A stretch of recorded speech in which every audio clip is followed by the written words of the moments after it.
Hi, everybody. Welcome to session 2 of Virtually Golden. My name's Annie, and I'm going to be helping facilitate the meeting. If you have any questions throughout the session, please put them in the chat box at the bottom of your screen. You'll see where I have texted in there. Throughout the presentation, we'll have Paul talking and using slides. And we are also recording this session so that afterwards we'll be able to post it online in case you missed it and wanted to share it with friends. If you have any questions at all, just type them in the chat box and we'll go from there. And with that, I'm going to pass it over to Kathy, who really kicked off and is leading this whole Virtually Golden Lunch and Learn series. So thank you, Kathy. Thank you so much, Annie. Annie's actually gotten us off the ground, so she's been wonderful. Welcome to Virtually Golden. We're meeting Tuesdays and Thursdays at noon to learn about Golden. Hopefully you are ordered in or getting lunch through one of our local restaurants that is still doing takeout. So today we're going to be hearing from Paul Haseman. Haseman, I hope. Did I say it right, Paul? He's laughing. Paul is one of our current city council members. He's a retired Army officer and aerospace attorney. He earned a BS at West Point, JD from University of Virginia, and an LLM from George Washington University. And he's currently the president of Leadership Golden, and he's part of the Golden United planning team and a wonderful member of our community. He's going to talk to us about Golden, the stolen capital. And next week, he'll be giving another talk on Thursday, and Barb Warden will be on next Tuesday. So hope to see you next week too. And thank you, thank you, Paul. Take it away. Okay, hello. Hello, well, I'm happy to be able to do this with Virtually Golden and everybody have a little noontime lunch and learn. Don't hesitate to take a bite. I can't see you doing it, so it's okay. I will try not to do that. So today we're talking about Golden, the stolen capital. Oh. But in order to do that, it doesn't just happen right away. So I'm going to give a little background. 1801, all of a sudden, we start talking about maybe getting some additional territory in the United States. And, the French had given up their land that was east of the Mississippi after the French Indian War, but at the west of the Mississippi, because of their travels by Marquette and Joliet and LaSalle down the Mississippi River, they claimed area to the west of the Mississippi, and they also, had quite a bit of territory there. So when Jefferson had this idea about trying to gain just the port of New Orleans, he wanted to be able to have access to the Mississippi River. Envoy James Monroe is in France and says, you know what, Napoleon, I'd like to buy that little town of New Orleans. It's a port. We needed to do something with the Mississippi River. And Napoleon says, well, hey, I've got a deal for you. If for a few extra bucks, I'll sell you the whole thing we own there. Now, Napoleon was fighting some wars at the time, and he couldn't afford to defend the territory, and he was afraid the British or somebody would come get it. He might as well get some money out of it. So the offer from the US was 10 million. They upped it to 15 million and got not just a few acres down around Louisiana, but they got the Louisiana Purchase. And so we agreed to that in 1803, and it ended up being 3 cents an acre. Best deal ever. So Louisiana Territory and the subsequent Louisiana the Purchase and the Territory, which was formed in 1805, included, guess what? Most of Colorado, up to the Rocky Mountains. And later still, the boundary for the Kansas Territory, which was a territory from 1854 to 1861. So things are going good. What about Golden? Oh, well, the journey to Colorado statehood in 1876 and Golden's role in that took many twists and turns. So here's the Louisiana Purchase. I mentioned that little bit down at the very bottom there was all the US wanted. And guess what? This is what they got. So the area to the left on your screen, the rest of Louisiana was Spanish. And the area to the right was Spanish. And so in 1819, the US got that too. Meanwhile, they got the big acreage of the Louisiana Purchase, and you can see Colorado there with Denver. And so it was most of Colorado, but not all of it, up to the Rocky Mountains. So that's an interesting beginning for Colorado. Meanwhile, as you heard the other day from Barb Warden, there was gold in them thar hills. Oh, how about that? So Belden was founded in 1859 as a result of the gold rush. So there was no gold in Golden, but guess what? Well, okay, there was a little bit of gold. And a few placer mining took place, some down at Arapahoe Bar, as Barb told you, which is down at McIntyre on Clear Creek.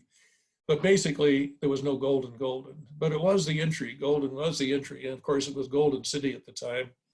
And it didn't change that, I don't believe, till 1872. But it was, they had a focus in Golden, or Golden City, was on all those gold seekers that were coming west in hordes.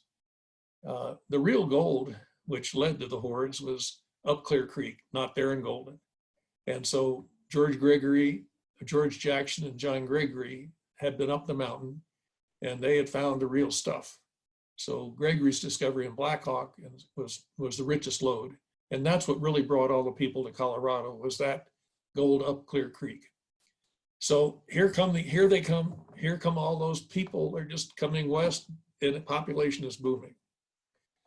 So with that population booming, we find ourselves interesting. Well, what are we? Are we part of the Kansas Territory? Yeah, we're part of the Kansas Territory. But how far was it to Fort Leavenworth, the capital of the Kansas Territory? How far? Well, it was at least a 10-day trip by wagon train. And it made goods awful expensive. So when you heard about Mr. Wall having a garden and trying to sell vegetables, well, those were expensive, but there weren't any other vegetables. And you had people that were eating an awful lot of elk. So it was a difficult time for, good food. But here we are with the Kansas Territory, and it's a long way. Now, if you wanted to drive it today, you'd probably do it in 10 hours with a stop or two, but then it was 10 days. So here we are a long distance away. And so the people in the area of then Colorado kind of scratched their heads and decided to form an unrecognized provisional territory of Jefferson. And it was 50% larger than the current Colorado. Here it is. Whoa. That was pretty big and bold and ambitious. So we have you can see the Kansas Territory down at the bottom to the right there, and that little bit of it that was part of, Colorado. But like I said, the provisional territory was far, far bigger. And it included part of Utah, Washington Territory, Nebraska Territory, and even a slice of New Mexico Territory. Going big. So here we go, finally, Golden. Okay, the territory was self-governed for 16 months until Congress decided to form the Colorado Territory. Meanwhile, it was just a provisional territory, and it stayed that way for a while. In November of 1859, Governor Steele opened the first session in Denver. And during that session, Jefferson County and 12 other counties were formed. So if you wonder when it started, that's when Jefferson County started. But at the third session in November 1860, the legislature selected Golden City as the territorial capital. Now, people think about being the territorial capital from 1862, but it really started in 1860 when it was the provisional territory. So what else is going on? Well, glad you asked. In November of 1860, Lincoln was elected president. And South Carolina was upset about that and seceded as the first state, and others followed. So we're still in 1860. The Congress was getting a little excited about this, and they wanted to have an additional free state, so they quickly voted Kansas statehood east of the 120th meridian on 29 January 1861. So now we have Kansas. Well, what about the rest of that? Well, guess what? Here we are, a month later, President Buchanan. Now you say, wait a second, I thought Lincoln got elected. Well, they didn't get inaugurated in those days until March. So here's Buchanan deciding to sign the Colorado Organic Act and forms the Colorado Territory on 26 February 1861. Meanwhile, Golden is still the capital. So Abraham Lincoln gets inaugurated in March, and the Civil War starts with the shelling of Fort Sumter about a month later. So that's just a context about Golden sitting here as the initial provisional territorial capital, but now we are an officially recognized Colorado territory. Jefferson Territory is gone. Governor Steele is doing other things, and there's a new Governor Gilpin appointed by Lincoln. So here's what the new Colorado Territory looks like. Oh, interesting. Well, it's half as big as what the provisional territory was, but it's bigger than just the piece of the Kansas Territory. You know, it's the tail end of the Kansas Territory. So you can see that it was amalgamated together to become the Colorado Territory. And it was, you know, and part of the Utah Territory was given back to Utah Territory. And so the line was drawn for Colorado Territory, a little skinnier to the west. Well, okay, Golden's still in the running. It was the capital of the provisional territory. So the new legislature decides to meet. And here they are doing their duty, and Governor Gilpin calls them in November 1861. And the legislature quickly chose Colorado City, now part of Colorado Springs, as the capital on 5 November. Okay, well, not good for Golden, but you'd say, why would they not, you know, pick Denver, you know, or someplace besides Colorado City? Well, you can think about that for a minute. I think I got more to tell you in just a while. When the legislature convened in Colorado City for the first time, they looked around and said, hey, this isn't very good. We kind of liked it better where we were in Denver or in Golden, but not down here. So after 4 days, they adjourned and reconvened in Denver. So the attempts in July to name Denver as a capital failed again due to jealousy. So you get the kind of concept of any place but Denver is the feeling that was in, you know, among the legislators that were there in the territorial legislature.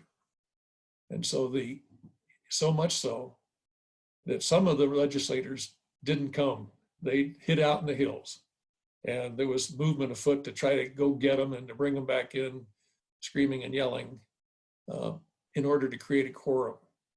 Well, they finally kind of talked it over, and on the 4th of August in 1862, Golden was named the territorial capital. So there you go. Here's your date, 1862. It was the Jefferson Provisional Territorial Capital. And again, now it is the Colorado Territorial Capital in 1862. Good. So as soon as it has that happen, there's a big party, and you know, everybody shows up. There are 100 people there, 30 women, 70 men. George West was there. Barb mentioned him as the publisher of the Colorado Transcript, and one of our famous people. William Loveland was there, and many others having a great celebration to name Golden as the capital. It's quite a shindig. So here we are, the territorial capital. There's a picture. You might have seen the same picture with Barb Golden the other day. There's at the intersection of 12th and Washington Street is the Loveland Building. And that was where the legislature was meeting. In fact, in 1867, Loveland added the back end of that building as an addition to do further housing for the Capitol, for the legislature. If you were to go to the old Capitol Grill or its new addition for Italian food in the back there, that was the same building, and it's being used today for other purposes. And so when you hear the old Capitol Grill, it was the Capitol. And I have to have a little footnote here about the word Capitol. Capital with an O at the end means that's the building. So when you state Capitol building, it's with an O. If it's the capital of a state, it's with an A. So that's just your tidbit for the day. Behind there, you can't see it well, was the Astor House, which was built in 1867, as well, anticipating the legislature meeting there and needing places to stay. The Astor House, it was built for certainly that and perhaps other purposes. That's what it looked like when Golden was the capital. Okay, so here we are, the Capitol in 1862, and not everybody is happy about that. Golden is vying to try to become it, not only the capital, but also have some economic viability and dominance, and so is Denver. So we have a series of I call it the railroad wars. I'm sure there's a better name, but they're both working, trying to get the Union Pacific and the Transcontinental Railroad to link up with Golden. So the Transcontinental Railroad by 1867 had made it to Wyoming, had made it to Cheyenne, but the Union Pacific was not interested in getting through Colorado. They got financed by the Congress based on track laid and later railway laid, just the rail bed laid. And they were going the flattest and the fastest as they could go in competition with the Union, the other railroad coming from California. And so the faster they laid, the more land they got, and the more land they got, they could sell to immigrants and fund their railroad. So that was how it worked in terms of, the speed with which they wanted to complete that railroad was to get more land, to own more land. So Central Pacific and Union Pacific. So in any event, here we are with the UP. And so the Golden goes to the UP, and meanwhile Loveland and Edward Berthoud had gotten their heads together and formed the Colorado Central Railroad in 1865. And by 1867, they'd entered into an agreement with the Union Pacific to develop a spur from Golden to Cheyenne. Pretty cool. Colorado Central would lay the rail bed, and the Union Pacific would lay the track. Well, Denver decides they're going to fight back. So Denver was, getting very pouty about not being the capital. Any place but Denver might have been a call word around the state or a phrase. And so they were feeling pretty low about being diminished nationally with being the biggest city and not being the capital. And so they really wanted the capital to attract investors and relationships, particularly with the Union Pacific, which up till now had denied them and had been working with Golden. So not to be outdone by Golden, and in view of their prior disappointments, in November of 1867, former Governor John Evans and other Denverites formed the Denver Board of Trade with the, quote, stated purpose of securing a railroad to Denver. There might have been another agenda going on in terms of becoming a capital, but that was the stated purpose. Now, just as a sideline on Governor Evans, you may have heard of Evanston in Illinois, and you might have heard of Northwestern University. Evans founded the Northwestern University, and of course the city of Evanston is named after him before he came to Colorado. He also helped form the Republican Party in Illinois, which made somebody named Lincoln pretty happy. And so when Lincoln had a chance, he then appointed him as the governor of the Colorado Territory. That worked out pretty well until the Civil War came along, and the people in Colorado were worried about, with all the people leaving to join the Army, that there was not going to be a defense against a possible Indian excursion. So Evans organized a militia to go down and got involved in a massacre of more than, well, several hundred Ute and Arapaho Indians were killed, and it was deemed a massacre. Now, Evans had the permission of Lincoln to use harsh treatment, but maybe not that harsh. And so after Lincoln was assassinated, one of the first things that Andrew Johnson did was to ask Governor Evans for his resignation. So Evans in 1865 was degoverned, but still was a very important person in Denver. So he's leading the formation then of the Denver Pacific Railway, and he's with the Board of Trade, and they may be collecting a little bit of money. And so there's also, by no coincidence, that Henry Brown of Brown Palace fame donates 10 acres of uninhabited, perhaps high, worthless ground, but anyway, it was 10 acres for a future capital. So with this head of steam, the legislature convened in Golden on 3 December. So guess first thing they did on 3 December, House Bill 1, moved the capital to Denver. So this is in the lower house, and you've got an upper council. The lower house gets that bill railroaded through by a 21-4 vote. It then goes to the council. The council has 13 members, and they tried the first day to introduce the bill and get it passed, but a point of order was raised.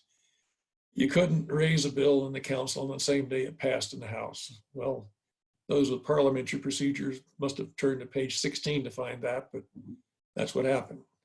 So the first and second readings were deferred and later occurred the next day and the day after, and with the final vote on Friday. In the process of all these readings, there was extensive debate and lots of motions, including moving the capital to Pueblo or Central City or someplace.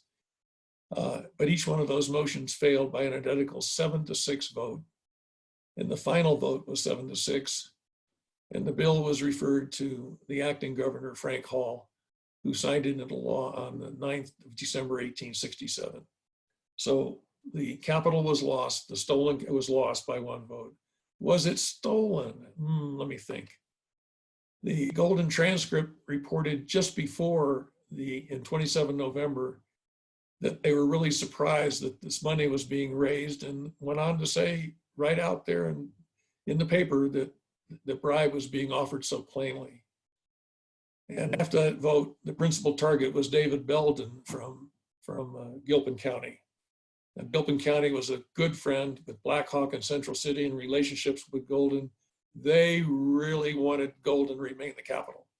And several petitions were sent in, but Belden said, hey, I'm voting my conscience.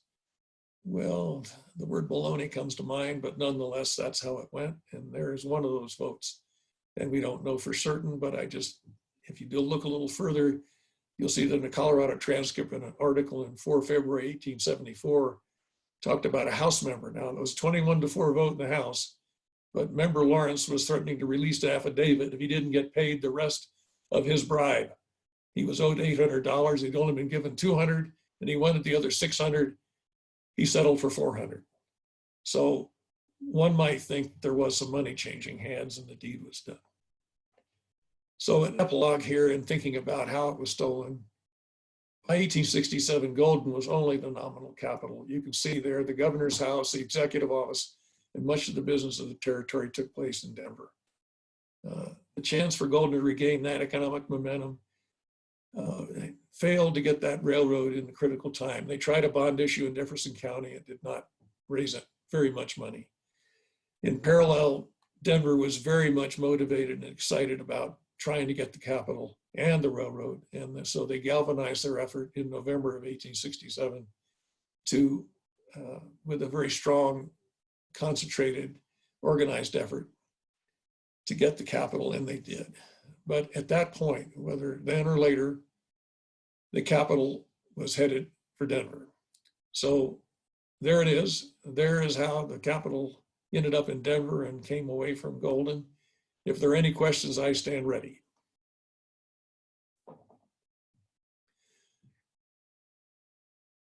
Okay, well, I don't hear any questions. I'm glad I could be as One moment. Kamini has a question. Let me unmute really quick. Just give me 1 second. Okay, Kamini, can you hear me? Yes, I can hear you. Yeah, Go looks like for I'm it. unmuted. Yeah, I had a question. I may have missed it, but I was curious what the population of Golden and Denver looked like at this time. well, I think that, Barb is probably listening and has it better, but at that point, Golden was down to about 700. They'd gone higher during the peak of the gold rush, but a lot of people went home during the gold rush. And of course, after the initial gold rush with all of the gold up in the mountains, we were still a city and pretty viable. We had a lot going on. And later smelters came along and there was a lot of smelting business and other business in Golden that grew. But I would peg the population at about 700, and I'd say Denver was about twice the size. Thanks. Okay, Paul, and we also have a question from Lee. So give me 1 moment. Okay, Lee, you're up. Are you there? Oh. Well, you're waiting for Lee. As long as I have another minute, I just like to point out about the Transcontinental Railroad that you may find interesting. The Transcontinental Railroad initially came through Denver, and you're all raising your eyebrows, but the President Lincoln picked the beginning of the Transcontinental Railroad to be in Council Bluffs, and it went from there, from Omaha, then went west. One problem, the bridge across the Mississippi River wasn't completed. If they wanted to, every traffic that came to Council Bluffs had to be unloaded on barges, sent across the river, reloaded on other trains, and pushed ahead. If you wanted to go direct, you came through St. Louis, and you came through Kansas, you came to Denver, went north to Cheyenne, and on to Sacramento. So for 2 years until 1872, the Transcontinental Railroad was actually through Denver. You got a question? I'm ready. I've got more tidbits, but I'm ready for a question. Great. So Lee actually doesn't have a mic, but her question is, or his, sorry, how does Mount Vernon fit into this equation, and did they ever meet there? Well, interesting. No, they never met in Mount Vernon, but Mount Vernon was where Governor Steele lived. And so Mount Vernon was about 3-4 miles south of Denver. And it's at the base of Mount Vernon Canyon, which is better known for I-70 going up the mountain.